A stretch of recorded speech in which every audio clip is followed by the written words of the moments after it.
본 방송에서 제공하는 투자 정보는 투자 판단에 대한 조언입니다. 방송에서 제공하는 주식의 가치, 가격 상승 및 가격 하락에 대해서는 방송사에서 보장하지 않습니다.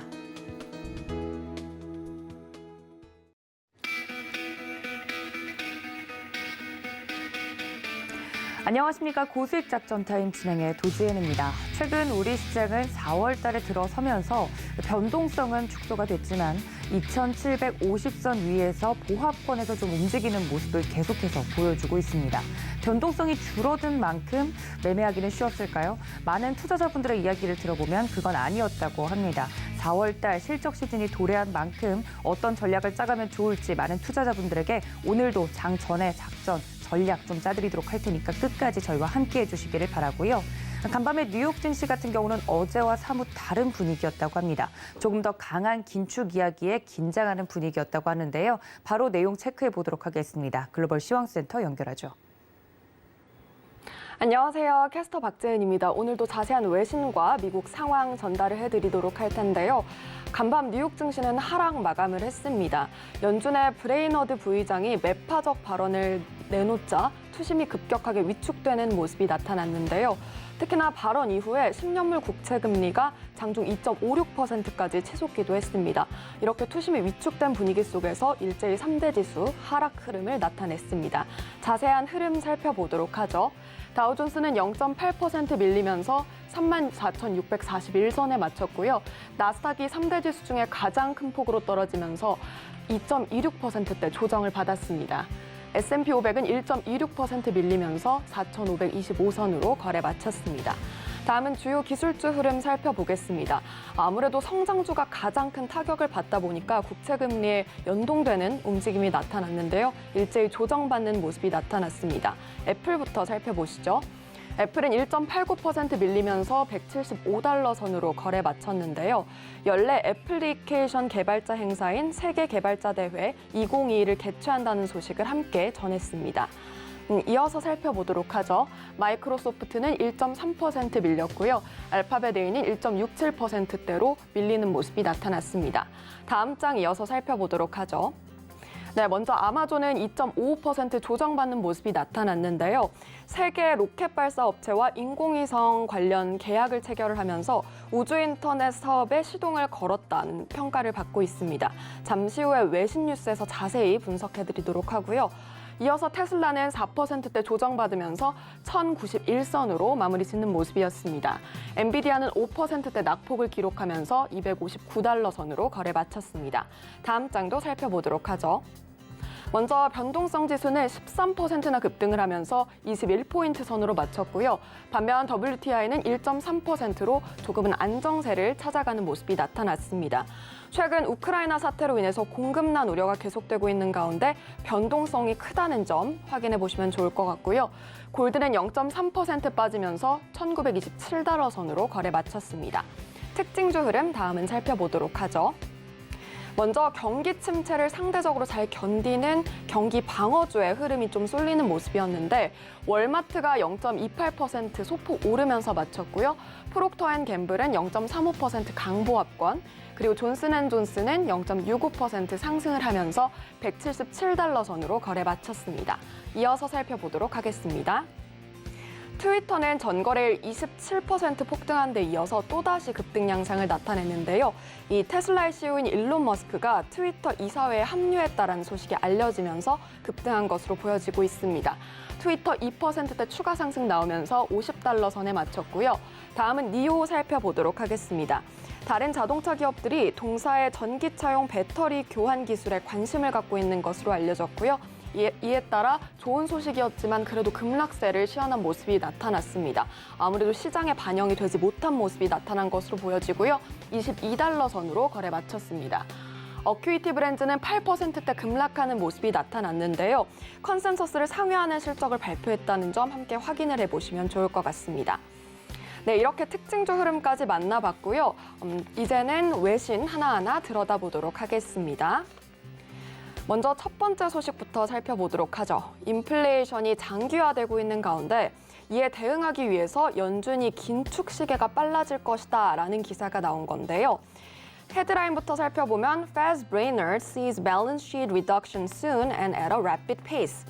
네, 페드의 브레이너드 미국 연준 부의장이 빠른 긴축을 시사하는 표현을 나타냈는데 자세한 기사를 살펴보도록 하겠습니다. 현재 시장은 5월 FOMC 정례 회의에서 기준금리를 50bp 올리고 대차대조표를 축소하는 방안을 내놓고 있는데요. 이날 브레이너드 부의장의 발언은 이 같은 전망에 무게를 실어준 셈입니다. 브레이너드 부의장은 이날 미니애폴리스 연방준비은행에서 주최한 토론에서 연준은 인플레이션 지표와 인플레이션 기대치를 감안해 우리가 생각하는 조치가 정당하다고 생각된다면 더 강력한 조치를 준비할 준비가 돼 있다고 말했습니다. 특히 자세한 발언을 살펴보도록 하면요. The Federal Open Market Committee is prepared to take stronger action if indicators of inflation and inflation expectation indicate that such action is warranted. 라고 밝힌 겁니다. 이렇게 앞으로 인플레이션 지표 그리고 인플레이션 기대치를 감안해서 좀 정책을 빠르게 바꾸겠다라고 시사를 한 건데요. 이어서 연준은 5월 회의 직후에 빠른 속도로 대차대조표를 축소를 하고 또 금리 인상을 통해서 체계적으로 지속할 것이다. 이런 얘기를 내놨습니다. 특히나 강조한 부분이 이 methodically라는 부분이기 때문에요. 얼마나 체계적으로 진행이 될 건지는 앞으로 연준의 행보를 통해서 지켜봐야 할 것 같습니다. 브레이너드 부의장은 연준의 대표적인 비둘기파로 꼽히기 때문에 시장은 브레이너드의 매파적인 어조에 주목하면서 간밤 투심이 급격하게 위축되는 모습이 나타나는데요.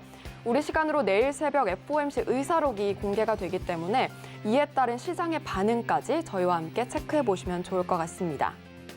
네, 다음 기사 살펴보도록 하죠. 최근 우주항공 산업 관련해서 뉴스가 좀 주춤한 가운데 아마존이 다시금 신호탄을 쏘아 올릴 것이다라는 것이 시사가 됐는데요. 자세한 기사 살펴보도록 하죠. Amazon signs massive rocket deal with 3 firms including Bezel Blue Origin to launch internet satellites. 네, 세계 최대 전자상거래 업체 아마존이 세계 로켓 발사 업체와 인공위성 발사 관련해서 계약을 체결했다고 합니다. 이에 따라서 우주 인터넷 사업에 시동이 걸린 건데요. 상세하게 내용을 들여다보도록 하죠.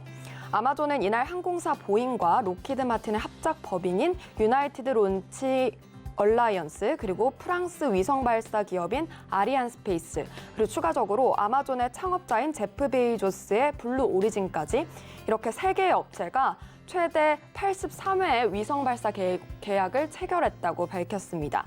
이번 로켓 발사 계약이 상업용으로는 우주 산업 역사상 최대 규모라고 밝혀지면서 화제를 모으고 있는데요. 이번 위성 발사는 우주 인터넷 사업 프로젝트 카이퍼에 따른 것으로 알려졌습니다. 이 프로젝트는 지구 저궤도에 띄운 인공위성 네트워크를 통해 전 세계 고속 인터넷 서비스를 제공하는 프로젝트인데요. 프로젝트 카이퍼가 본궤도에 오르면 아마존은 이 시장의 선두주자인 스페이스X와 우주 인터넷 사업을 놓고 본격적인 경쟁에 나서게 됩니다. 이 소식이 최근 잠잠했던 우주항공 관련주에 어떤 훈풍을 불어넣어줄지 지켜보시면 좋을 것 같습니다. 마지막 기사 살펴보도록 하겠습니다. 전 세계적으로 리오프닝 움직임이 확산되고 있는데요. 그 리오프닝 움직임을 더 강화시켜줄 기사가 나왔습니다. Carnival Corp reports record week of bookings share rise. 네, 카니발이죠. 그 세계 최대 크루즈 운영사인데요. 역사상 가장 바쁜 예약 주간을 보냈다고 합니다. 이 배경을 살펴보면 이렇게 밝혔습니다. As leisure travel continues to rebound from a long pandemic-led hiatus. 네, 바로 팬데믹으로 위축됐던 여행과 레저 수요가 다시금 좀 회복될 것이다라고 본 건데요. 이 소식으로 인해서 카니발의 주가가 오후장 거의 4%까지 급등을 하기도 했습니다. 카니발은 보도자료를 통해서 3월 28일부터 4월 3일까지 한 주가 종전 기록인 7일간의 예약 총액보다 2자릿수의 증가율을 기록했다고 합니다. 미국 질병통제예방센터는 팬데믹 이후에 약 2년 만인 3월 30일 크루즈 여행 금지 조치를 해제한 바 있는데요. 마이애미에 본사를 둔 카니발은 23척의 선박 중에 22척이 지금 운항을 개재한 상태입니다. 네, 이 소식이 최근 강세를 보인 리오프닝 관련주에 어떤 훈풍을 불어넣어줄지 기대가 되는데요. 여행 관련주에 특히 호재가 될 것으로 보여지는 만큼 관련주 흐름 지켜보시면 좋을 것 같습니다. 지금까지 외신 브리핑까지 만나봤습니다. 네, 그렇군요. 지금까지 또 설명을 드렸던 외신 뉴스들을 바탕으로 글로벌 이슈들 하나하나 짚어보도록 하겠습니다. 도움 말씀 주실 전문가님 모셔볼 텐데요. 루크투자연구소의 임순재 대표님 연결되어 있습니다. 대표님 안녕하십니까? 네, 안녕하십니까? 네, 반갑습니다. 외신 뉴스를 바탕으로 좀 하나하나 살펴볼 텐데요. 첫 번째 이슈가 바로 그런 것이었죠. 5월에 FOMC에서 양적 긴축에 대한 이야기가 조금 더 무게가 실린다. 연준 내에서도 비둘기파 쪽으로 이제 의견이 모였던 그런 이사들까지 이런 이야기들에 힘을 실어주고 있다. 이런 이슈와 더불어서 중요한 지표들이 또 발표가 됐다고 하는데 확실히 5월 FOMC 회의 결과가 양적 긴축, 빅스텝에 힘이 실릴 것 같은지 대표님의 생각이 궁금합니다. 네, 일단 미국 경제 지표가 어저께 몇 개가 좀 발표가 됐습니다. 시장적으로 조금 관심 있게 보이는 지표가 이제 ISM 비대접 PMI 지수다라는 건데요. 어저께 58.3을 기록을 했습니다. 일단 시장 예상치가 58.4였는데 이거보다 소폭 미달하는 그런 모습들을 보이긴 했지만 전월 대비로 해서 이제 56.5%를 비해서 이제 상당 부분 상승을 했다라고 보시면 될 것 같고요. 특히 세부적인 내용을 본다라고 하게 되면 전반적으로 좀 개선이 되는 그런 모습들을 보였습니다. 특히 고용 지수가 전월 48.5에서 54로 상당폭 개선됐다라는 걸로 봐서는 미국의 고용된 부분들이 상당히 개선되고 있다라고 보시면 될 것 같습니다. 다만 이제 가격 지수가 전월에 83.1에서 83.8로 상승을 하면서 인플레이션 압력은 향후에도 계속 좀 지속될 거 아니냐라는 그런 이제 얘기들이 나왔다라고 보시면 될 것 같고요. 이와 더불어 이제 S&P 글로벌 서비스 PMI 지수라는 것도 같이 발표가 됐는데요. 이것도 이제 58을 기록을 했습니다. 전원치 56.5에 비하면 높은 상승세를 이제 보였다라고 보시면 될 것 같고요.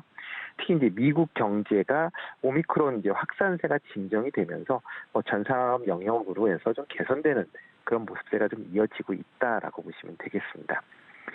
이렇게 이제 고용 지표에 이제 탄탄한 이제 그런 이제 상승세를 본다라고 하게 되면 미국 경제의 이제 주요 축인 이제 소비 증가가 이어지고 있는 그런 모습을 보이고 있다라고 보시면 되겠습니다.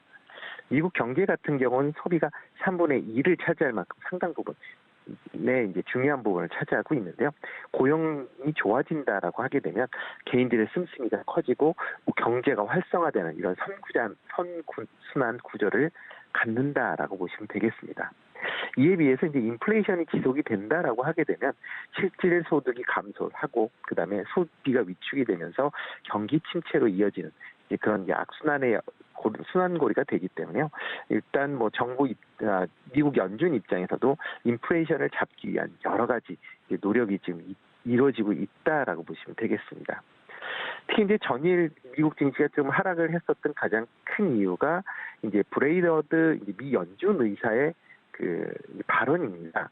어저께 이제 그 기사 인터뷰 내에서 이제 나온 내용인데요. 인플레이션을 낮추는 것이 현재 테드의 가장 중요한 과제다라고 하는 그런 발언을 했습니다. 이런 인플레이션을 낮추기 위해서는 이제 단순 인플레이션뿐만 아니라 기대의 인플레이션을 낮추기 위해서 강력한 조치가 준비되고 있다라고 얘기도 했고요. 그러면서 5월 FOMC 회의에서 기준금리 인상을 외에도 연준의 대차 대조표도 축소를 시작을 해야 된다라는 그런 이제 발언을 했다라는 겁니다. 그만큼 연준 내에서도 지금 그 인플레이션에 대한 우려가 상당히 좀 커졌다라고 보시면 될 것 같고요. 그러다 보니까 어떻게 보면 시장 전체적으로도 이런 그 인플레이션을 잡기 위한 긴축 모드가 시장 악재로 좀 작용하지 않았나라는 생각을 해보고 있습니다. 네, 또 최근에 발표가 됐던 앞서 설명을 해드렸던 두 개의 지표에 대해서는 생각보다 괜찮게 나와서 미국 시장에서 고용 시장이 굉장히 탄탄하구나라는 걸 다시 한번 확인하는 계기가 되기도 했는데 중요한 건 인플레이션에 가장 큰 영향을 지금 미치고 있는 것이 글로벌 공급망 문제지 않습니까? 미국의 조 바이든 대통령도 이와 관련된 연설을 최근에 한 것으로 이야기가 되고 있고 관련돼서 이 글로벌 공급망 이슈가 계속해서 물가 압력을 높인다면 지표 반등이 지속적으로 일어날 수 있을지가 가장 궁금한데 대표님 지표 괜찮을까요? 글쎄요, 일단 지표가 좀 두 개로 나눠서 생각해 보셔야 되지 않을까 싶습니다. 경제 관련된 지표는 뭐 비교적 좋게 나올 걸로, 한동안은 좋게 나올 걸로 그렇게 예상이 되고 있습니다. 대신 인플레이션 관련 지표도 같이 높게 나올 걸로 지금 예상이 되고 있는 상황이기 때문에 과연 어느 지표가 좀 더 시장에 영향력을 미칠 것이냐라고 뭐 생각을 해보실 수가 있는데요. 아마 인플레이션이 좀 더 시장의 영향이 좀 더 크지 않을까라는 생각을 하고 있습니다. 특히 이제 우크라이나 러시아 전쟁으로 인해서 최근에 이제 글로벌 원자재 가격이 급등세를 이제 보였습니다.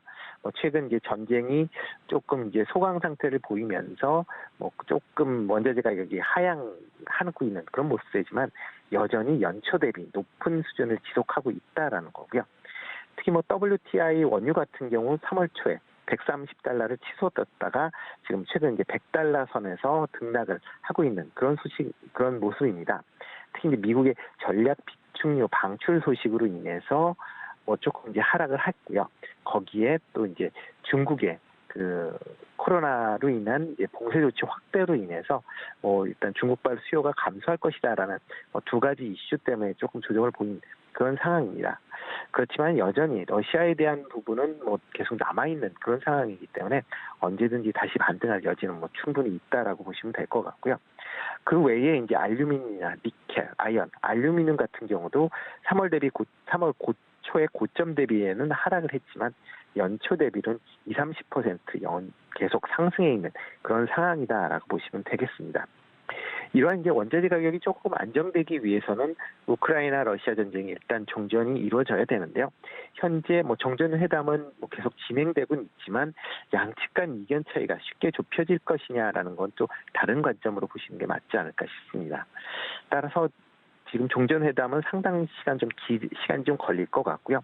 특히 이제 또 가장 지금 핵심적으로 뭐 나오는 부분이 이제 돈바스 지역에 대한 처리 문제, 그다음에 최근에 불거졌던 민간인 피해들에 대한 이 협상과 관련된 부분이 과연 협상에 어떤 영향을 미칠 것이냐도 한번 관심 있게 보셔야 되지 않을까라는 생각을 해보고 있습니다. 또 하나가 이제 지금 우크라이나의 이제 부차 지역의 민간인 학살 때문에 러시아에 대한 이제 추가적인 제재 논의가 다시 또 되고 있습니다. 뭐 일단 유럽 내에서 러시아의 석탄을 수입을 금지하겠다라는 뭐 그런 얘기가 나오면서 아마 아직까지도 원자재에 관련된 불안 심리는 좀 더 이어질 걸로 예상이 되고 있고요.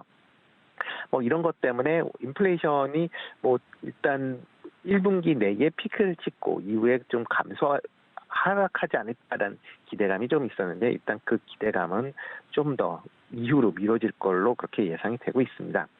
이런 뭐 글로벌의 이제 원자재 가격 상승은 각국의 물가 상승으로 아마 전가되기 시작했다라고 보시는 게 맞을 것 같은데요. 전일자 국내 소비자 물가가 발표가 됐는데 4.1% 상승하는 그런 모습을 보였습니다. 이 수치는 이제 11년 만에 최고치를 기록을 했고요. 특히 수입 물가와 관련된 가공식품, 외식 물가들의 상승폭이 좀 줄어진 게 좀 특징이었다라고 보시면 되겠습니다.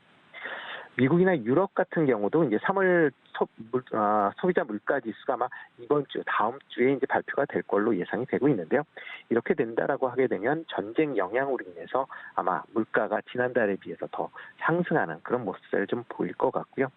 뭐 지금 상황으로는 전쟁이 좀 더 계속 이어진다라고 하게 되면 물가 상승률은 올 하반기까지도 쉽게 잡히지는 않을 걸로 그렇게 예상이 되고 있습니다. 특히 이제 에그플레이션이라고 불리는 농수산물 가격의 강세 지속이 시장에 좀 더 안 좋은 영향을 미치지 않을까라는 생각이 들고요. 그런 부분도 조금 관심 있게 보시면 어떨까 싶습니다.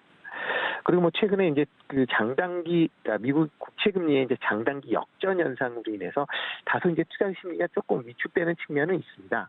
물론 이제 기존에 나와 있는 자료들이 여러 가지로 이제 지금 복합돼서 상반된 그런 이제 수치를 보여주고는 있지만 일단 투자 심리는 조금 더 위축시킬 수밖에 없을 것 같고요.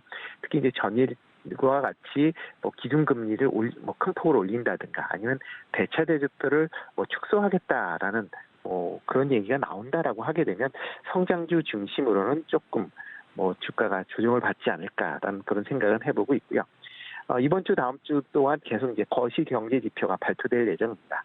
그래서 이런 거시 지표의 그 내용을 보면서 향후에 연준의 기준금리 인상 스탠스에 대한 힌트도 같이 생각해 보시면 어떨까 싶습니다.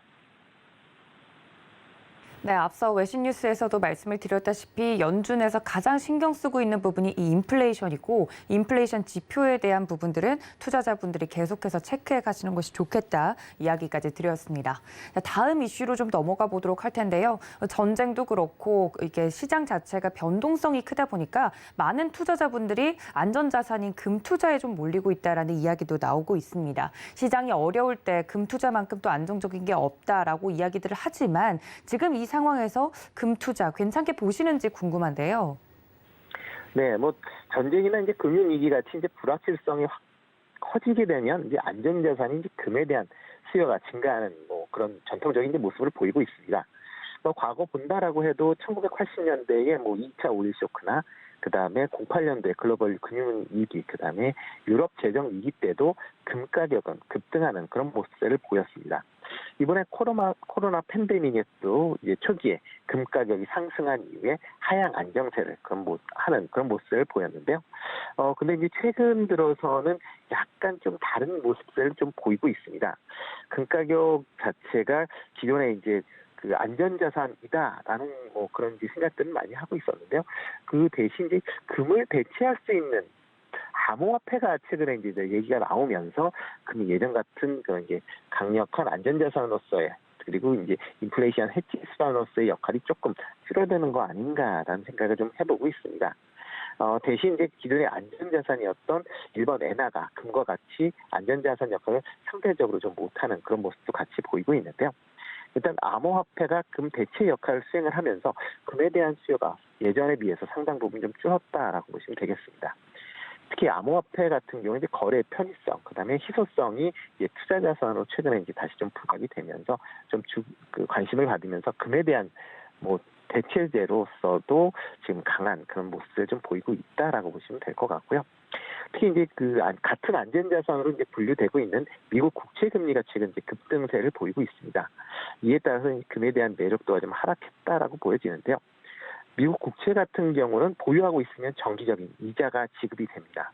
이에 비해서 이제 금은 무수익 자산으로 인해서 수익이 아무리 갖고 계신다라고 해도 뭐 시세 차익을 제외한 뭐 수익이 발생하지는 않는다라고 보시면 될 것 같고요. 최근에 이제 미국 국채 금리에 대한 상승으로 인해서 더 투자자가 이제 금보다는 미국 국채 쪽으로 좀 더 쏠림 현상이 좀 커졌다라고 보시면 되겠습니다. 따라서 금 투자는 이제 이런 이제 차익에 대한 실현보다는 아마 안전자산에 분산 투자하는 개념으로 뭐 전체 자산의 일부를 갖고 계시는 그런 접근법으로 접근하시는 게 필요하지 않을까라는 생각이 들고요. 금 가격이 이제 변동성이 낮지만 수익률도 비교적 낮은 편에 속한다라고 보시면 될 것 같습니다. 그래서 뭐 교과서적으로 본다라고 하게 되면 뭐 전체 자산의 10% 정도만 이제 금에 투자해야 된다라고 뭐 얘기들을 많이 하고 있기 때문에 뭐 금으로 인해서 뭐 투자 큰 수익을 바라겠다라는 것은 조금 삼가하는 게 낫지 않을까라는 생각이 들고 있고요. 만약 일반 투자자들이 이제 금에 투자를 하시겠다라고 하게 되면 금 관련 ETF들이 많이 남아 있으니까요. 그런 ETF를 투자를 하시는 게 실물에 투자해서 뭐 각종 세금을 내시는 것보다 좀 더 유리하지 않을까라는 생각이 들고요. 또 뭐 ETF 같은 경우는 바로바로 환금도 가능하기 때문에 뭐 실물에 따른 이제 뭐 분실이나 이런 위험들을 또 제거할 수 있다는 장점이 있으니까요. 만약 투자를 하시겠다라고 하게 되면 장기 투자하는 관점에서 아마 접근을 하시는 게 좀 더 낫지 않을까라는 생각을 해봅니다. 네, 금 투자에 대해서는 어떤 목적으로 금 투자를 하는 것인지 여러분들이 좀 체크를 해보시고 거기에 맞는 전략을 짜가시는 것이 좋겠다 말씀을 드렸습니다. 그렇다면 오늘장 전략이 궁금해지는데요, 대표님. 이웃나라 중국에서는 코로나19 감염자 수의 확장세가 또 심상치 않다고 합니다. 국내 시장에도 영향이 좀 있을 것 같은데 오늘장 전략 어떻게 짜볼까요? 네, 뭐 금일 증시 같은 경우는 이제 호재보다는 악재가 조금 더 많이 나온 난 아닌가라는 생각이 들고 있습니다. 대표적으로 이제 미국 지수의 이제 하락이 뭐 조금 영향을 미칠 것 같고요. 특히 이제 필라델피아 반도체 지수가 전일 4.5% 정도 하락을 했습니다. 그렇기 때문에 국내 IT 기업에 대한 전망도 오늘 조금 부정적일 수 있다라고 보시면 될 것 같고요. 또 하나가 이제 중국의 이제 증시가 오늘 상해 증시가 그 이틀 연휴를 마치고 오늘서부터 이제 다시 재개가 되는 그런 모습입니다. 그런데 이제 중국이 이틀 동안에 좀 큰 이제 그 이슈가 있었습니다. 뭐 좀 전에 앵커도 얘기했듯이 코로나가 확진세가 이제 증가를 하면서 지금 뭐 상해에 대한 봉쇄 조치가 지금 추가적으로 연장이 되는 그런 상황이 이제 계속 이어졌다라고 보시면 될 것 같습니다. 특히 중국 같은 경우에 지금 상해가 1일 확진자가 이제 13,000명 정도 지금 발생을 하게 되면서 지금 상해 봉쇄가 뭐 기약 없이 또 연장이 되는 그런 모습입니다. 그렇기 때문에 상해 뭐 일단 상해 같은 경우에 뭐 산업, 뭐 금융의 중심지다 보니까 아마 오늘 중국 시장에서 그 영향을 좀 크게 받을 걸로 그렇게 예상이 되고 있고요. 그러다 보면 국내 증시에도 같은 영향이 미치지 않을까라는 생각이 들고 있습니다. 특히 이제 중국 시장의 이제 경제에 대한 이제 경제 둔화가 이번에 이제 코로나 봉쇄 조치에 따라서 좀 더 기정사실화되는 거 아닌가라는 생각이 들고 있고요. 다만 이렇게 이제 그 봉쇄 조치가 강화가 돼서 경기 둔화가 지속이 될 거다라고 하게 되면 중국 정부의 경기 부양책에 대한 또 반대적인 또 가능성도 다시 확대되는 거는 또 긍정적으로 볼 수는 있겠지만 일단 국내 기업 입장에서 보면 단기적인 악재다라고 보시면 될 것 같습니다. 따라서 시장 내에서는 일단 개별 중심의 움직임은 아마 좀 더 지속되지 않을까라는 생각이 들고요. 시장 뭐 테마나 정책 관련주 중심으로 해서 최근에 순환하는 모습을 계속 연출을 하고 있습니다. 그렇기 때문에 그런 쪽으로 조금 관심 있는 보시면 어떨까 싶고요. 아직까지 시장 전체적으로는 좀 더 보수적인 접근이 아직까지는 유효하지 않을까라는 생각이 들고요. 일부 투자자들이 뭐 현금을 갖고 계신 거에 대해서 상당히 이제 부담을 갖는 그런 경우들이 많습니다. 그렇지만 무수익 자산이니 현금도 안전자산에 투자한다라는 그런 개념으로 접근하신다라고 하게 되면 현금을 갖고 계시는 것도 투자의 방법이다라는 관심사로 좀 가지시면 어떨까 싶습니다. 금일 같은 경우에 뭐 그 업종으로 본다라고 하게 되면 아마 원자재 관련주 쪽으로 조금 관심세가 이어지지 않을까라는 생각이 들고 있습니다. 뭐 우크라이나 러시아 전황에 따라서 원자재 가격이 뭐 큰 폭으로 좀 움직이고 있긴 하지만 아직까지는 뭐 상승 여력은 좀 더 있을 걸로 그렇게 예상이 되고 있고요. 그 중에서 특히 이제 농산물 관련된 부분은 아마 올 하반기까지도 계속 그 시세가 나올 가능성 충분히 있는 섹터 아닌가라는 생각을 해보고 있습니다. 그렇기 때문에 농산물 관련 쪽 그런 관련 비료나 사료 아니면 농기계 관련 회사들은 여전히 관심권에 두고 보시는 게 어떨까 싶습니다. 네, 오늘장 전략까지 이야기를 들어봤습니다. 지금까지 루크투자연구소의 임순재 대표님과 함께했습니다. 대표님 고맙습니다. 네, 고맙습니다. 네, 이렇게 임순재 대표님과 이야기를 좀 나눠봤는데요. 다음 코너로 넘어가 보도록 하겠습니다. 오늘 처음 연결하시는 분이라고 하네요. 메리츠증권의 황혜수 차장님 연결되어 있습니다. 차장님 안녕하십니까? 네, 안녕하세요. 네, 만나서 반갑습니다. 앞서서 이제 또 이야기를 여러 가지 나누었지만 이슈를 또 한번 체크를 해볼 텐데요. 첫 번째 이슈는 아무래도 실적 시즌이 도래하다 보니까 최근에 원자재 가격이 상승하면서 이 위기를 잘 극복한 업종이 있는 반면에 또 그대로 부담으로 작용한 기업들이 있다고 해서 그 부분에 대해서 이야기를 나눠볼 텐데 대표적으로 자동차 부품주가 꼽히고 있다고요? 네, 그렇습니다. 자동차 부품 업체들은 우선 작년 4분기 실적 역시 어떤 반도체 부족에 따른 완성차 가동률이 하락을 하면서 부진한 실적을 보여줬는데요.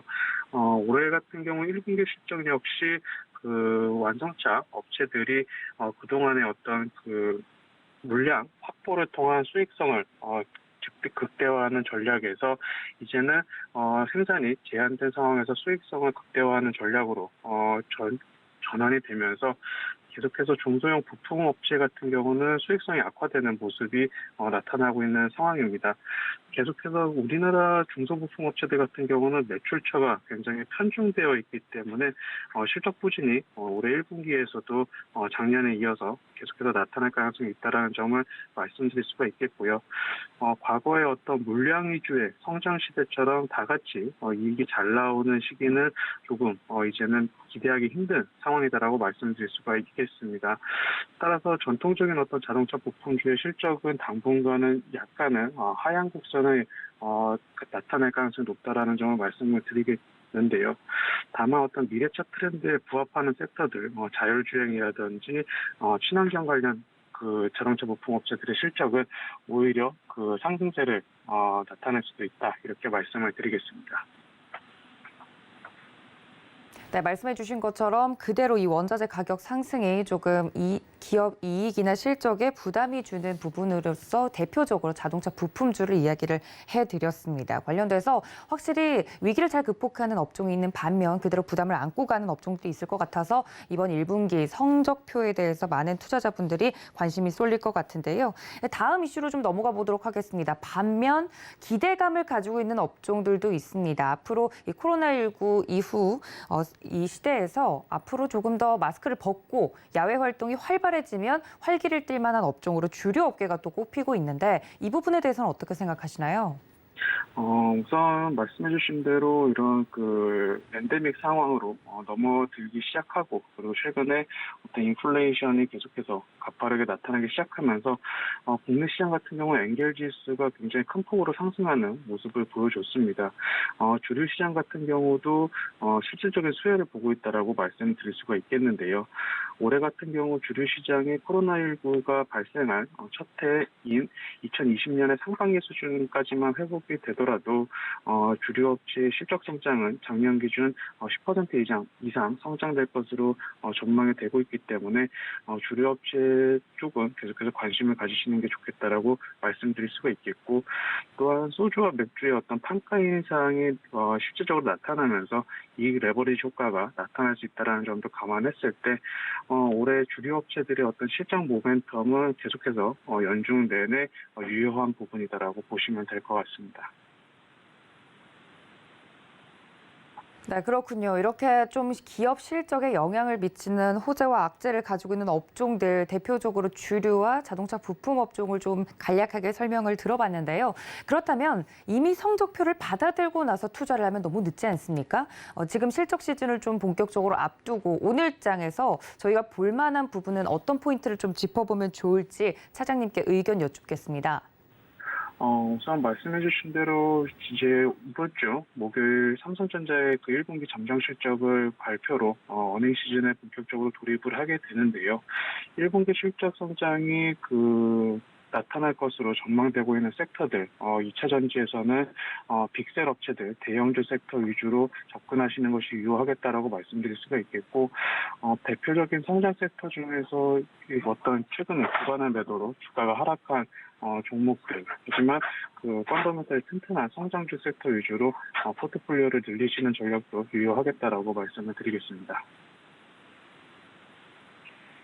네, 이렇게 오늘장 전략까지 이야기를 들어봤습니다. 지금까지 메리츠증권의 황혜수 차장님과 함께했습니다. 차장님 고맙습니다. 감사합니다.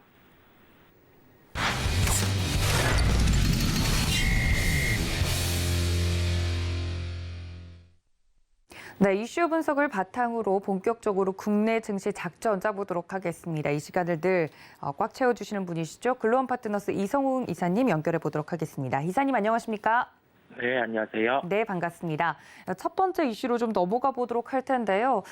중국 시장도 오늘 또 개장을 할 예정이기 때문에 중국 이슈들도 있을 것 같고 간밤에 뉴욕 증시 같은 경우는 흐름이 좋지 않다고 해서 장 전에 어떤 전략을 짜가면 좋을까 이야기를 하다 보니 원자재 가격 이야기들이 또 나오고 있다고요? 네, 아무래도 최근에 러시아, 우크라이나 이슈로 인해서 원자재 가격 상승이 나타났었는데요.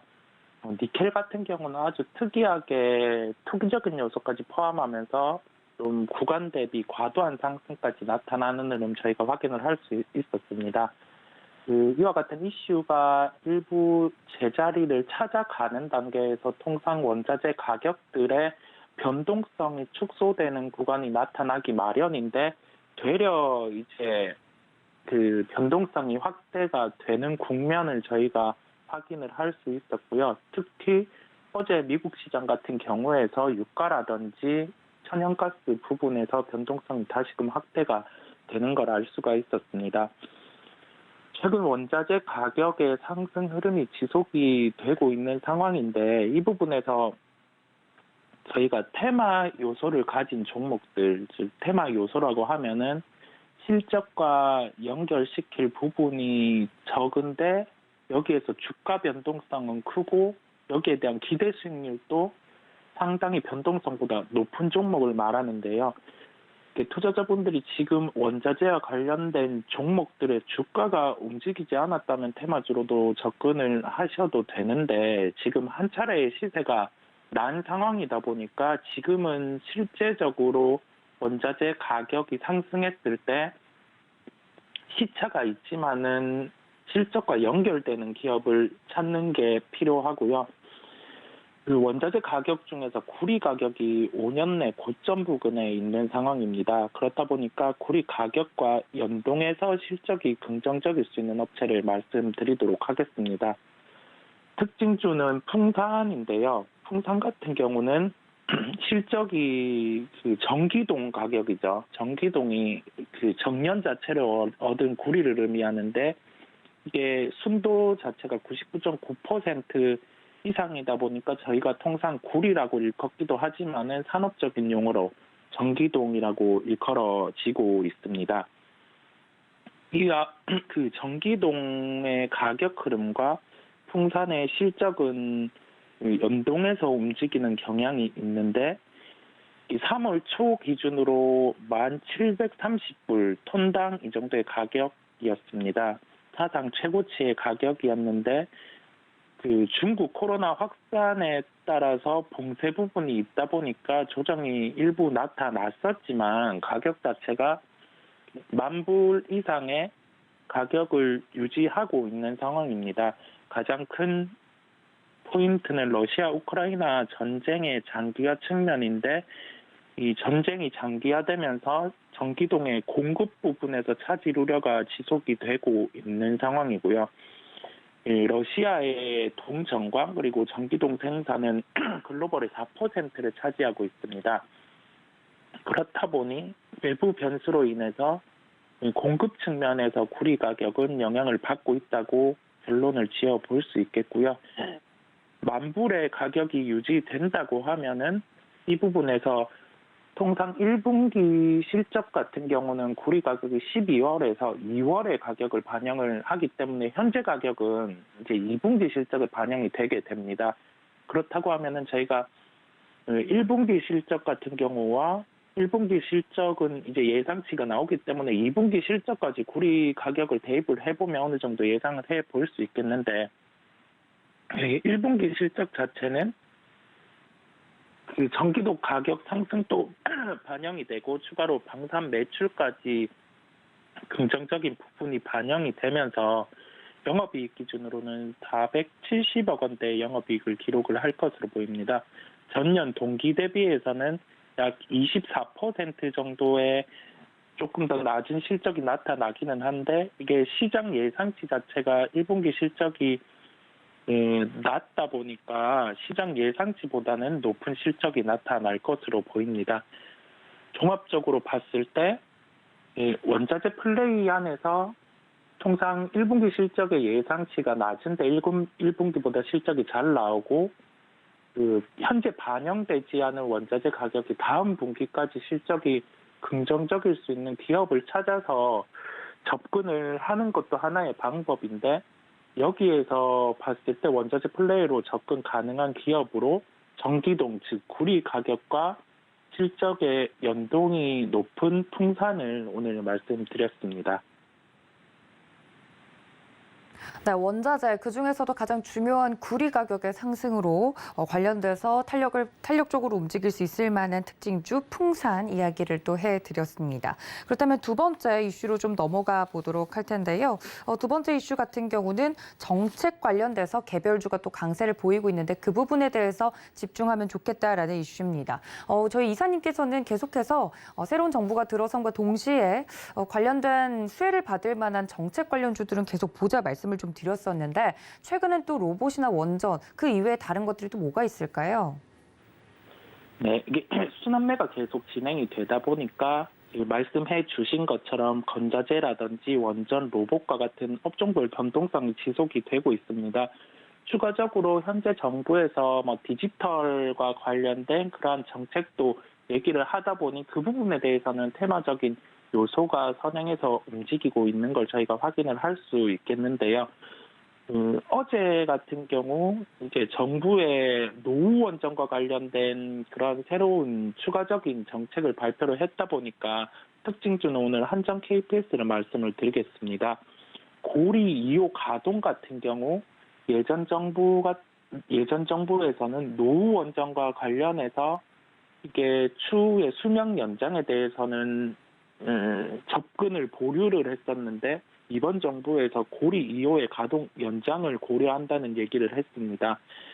가동 연장을 하게 되면은 그 원전의 유지 보수 측면에서 예방 정비 일수가 증가가 하게 됩니다. 이 예방 정비 일수라고 하면은 원전의 수명 자체가 약 60년 정도인데 한 4, 50년을 쓰고 나머지 10년 같은 경우를 추가적으로 사용을 하기 위해서는 가동 연장을 고려를 하고 유지 보수를 받아야 됩니다. 그렇다 보니까 이 유지 보수를 하는 기업이 한전 KPS인데요. 예방 정비 일수가 증가를 하게 되면은 통상 한전 KPS가 만약에 유지 보수를 원전을 1년을 한다고 했다고 하면은 정비 일수 자체가 노후 원전 같은 경우는 한 2년, 3년적으로 단계적으로 증가가 할 수 있는 요인이 있기 때문에 실적에 긍정적인 요인이 발생을 하게 됩니다. 종합적으로 당장 원전과 관련된 그리고 원전과 관련된 유지보수 기업은 실적이 바로 나오지는 않고 원전 자체가 설계라든지 이러한 부분에서 장기적인 그런 기간을 요하기 때문에 당장 실적을 보고 접근을 하기보다는 현재 구간은 정부의 새로운 정책에 따라서 주가가 변화가 가능하기 때문에 저희가 정부의 신재생 에너지 정책에 주목하면서 한전 KPS도 접근을 해보는 게 괜찮다는 결론입니다. 네, 오늘 또 두 번째 이슈와 관련돼서 이야기를 해주신 종목 이야기까지 들어봤는데요. 최근에 여러 가지 테마군들이 형성이 되고 있지만 기업들 사이에서는 로봇 관련된 이슈가 굉장히 핫하다는 이야기를 들었습니다. 물론 주가에는 미리 좀 선반영된 부분이 없잖아 있지만 로봇 관련주들에 대한 전망은 이사님 어떻게 보시나요? 로봇과 관련해서 정부의 정책 자체도 한 부분에 있지만은 삼성이라는 대기업이 로봇과 관련된 정책의 드라이브를 올해 본격적으로 한다는 얘기를 했고 이 중심에는 이제 M&A 같은 경우도 불사하겠다는 코멘트를 했었습니다. 그렇다 보니까 첫 번째로 M&A와 연관될 수 있는 기업 그리고 두 번째로는 실제적인 삼성에서 내세운 신사업과 연결되는 로봇 사업에 퍼포먼스가 있는 기업을 접근을 해볼 필요가 있겠는데요. 첫 번째로 M&A와 관련된 기업은 국내보다는 해외 기업의 가능성이 높다 보니까 이 부분은 보류를 하고 두 번째로 실제적으로 삼성의 로봇 사업과 연계된 그러한 사업 활동을 하는 게 저희가 테마로 강한 기업보다는 인탑스라는 상장된 기업이 있습니다. 중심은 휴대폰 케이스의 사업을 영위를 하고 캡처와 관련된 사업도 영위를 하는 상황인데 이 로봇과 관련된 사업에서 KT가 운반을 하는 서빙을 하는 로봇과 관련해서 이번에 협업을 하면서 함께 생산을 했고요. 추가적으로 삼성의 그런 로봇 사업과 관련해서 한 부분을 함께 협업을 하고 있는 기업이다 보니까 저희가 다양한 사업군 안에 포함된 부분이기는 하지만은 인탑스라는 기업을 주목하고 로봇과 관련된 사업과 연결해서 긍정적인 뷰를 유지하면서 살펴보실 필요가 있다는 결론입니다. 자, 로봇 관련돼서 추가 선물 같은 종목 이야기까지 좀 들어봤습니다. 그렇다면 이사님 오늘장 우리 전략은 좀 어떻게 짜가는 것이 좋을까요? 네, 하루 다르게 어제 미국 시장 같은 경우는 약간 비둘기파 성향을 가진 위원님께서 대차대조표 축소의 그런 강도를 조금 더 높이는 발언을 했습니다. 그렇다 보니까 시장에서 이 정도까지는 예상 못한 부분이다 보니 장 초부터 나스닥 중심의 기술주 하락이 나타나는 모습이었고요. 장 막판까지 대형 IT주 중심으로 하락을 마감을 하는 모습이었습니다. 그리고 IT주와 비춰서 반도체 경기 흐름을 비춰볼 수 있는 필라델피아 반도체 지수 자체도 지금 거의 최근에 하방 정도의 가격대까지 와 있는 국면이거든요. 그렇다 보니까 저희가 통상적으로 대형 RT주를 접근을 할 때 지표 같은 경우가 이제 전 저점 수준 정도까지 와 있으니까 이제는 편입해도 되지 않을까라고 생각을 해볼 수 있는데 현재 구간에서 아주 급하게 삼성전자라든지 SK 하이닉스 같은 경우는 편입을 할 필요는 없을 것으로 보이고요. 우리나라 시장 자체의 흐름이 지금 엊그제 미국의 기술주가 강했음에도 불구하고 대형 IT주들은 약한 모습이었고 그 흐름 안에서 오늘은 또 미국 대형 IT주들이 약한 모습이었거든요. 그렇다 보니 통상 주가의 반등에 대한 촉매제가 좀 아주 낮은 상황입니다. 시장 중심이 지금 약간의 정책적인 그리고 테마적인 요소를 결부하고 흐르는 시장이다 보니까 저희가 그 정책 그리고 이 테마와 관련된 중심에서 순환매가 나타날 수 있다는 점을 염두에 두시고 원전이라든지 아니면은 결부해서 디지털 부분이라든지 그 다음에 원자재와 관련해서 실적과 연결되는 그러한 부분의 업종과 종목을 지금 국면에서는 매매하시는 게 훨씬 낫다는 결론입니다. 네, 오늘 장에 대한 힌트까지 이야기를 들어봤습니다. 지금까지 글로원 파트너스 이성웅 이사님과 함께했습니다. 이사님 고맙습니다. 네, 감사합니다. 네, 오늘 저희가 준비한 소식은 여기까지입니다. 저희는 잠시 뒤에 매매 시그널에서 장중 매매 시그널 잡기 위해 다시 오도록 하겠습니다. 본 방송에서 제공해드린 정보는 투자 판단에 대한 조언일 뿐 해당 주식의 가치나 수익률을 보장하고 있지 않다는 점까지 알려드리면서요. 저는 잠시 뒤에 돌아오겠습니다. 시청해주신 여러분 고맙습니다.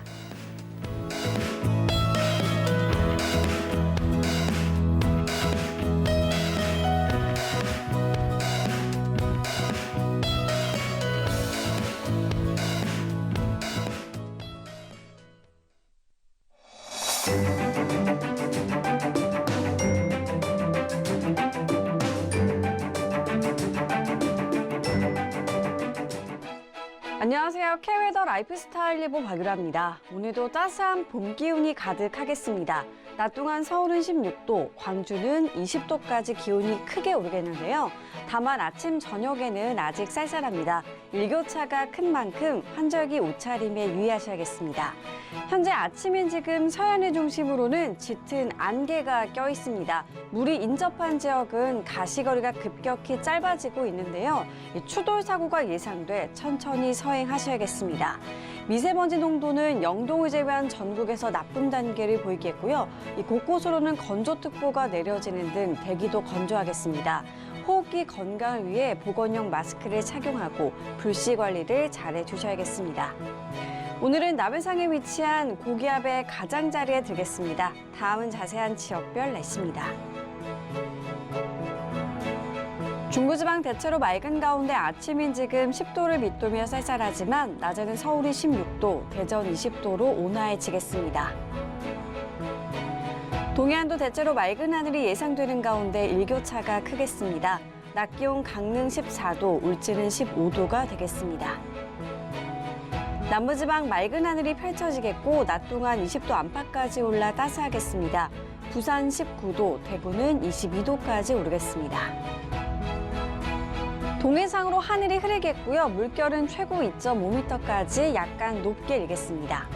내일은 전국 하늘이 흐려져 경기와 강원의 남부 지역, 충청 이남을 중심으로는 봄비가 내리겠는데요. 이 비가 그친 뒤에는 건조한 공기가 유입되겠고요. 강원과 경북 산간으로는 거센 바람이 불 수 있겠습니다. 날씨였습니다.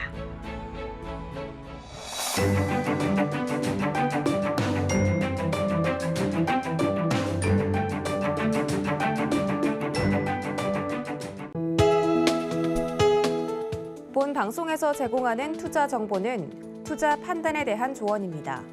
방송에서 제공하는 주식의 가치, 가격 상승 및 가격 하락에 대해서는 방송사에서 보장하지 않습니다.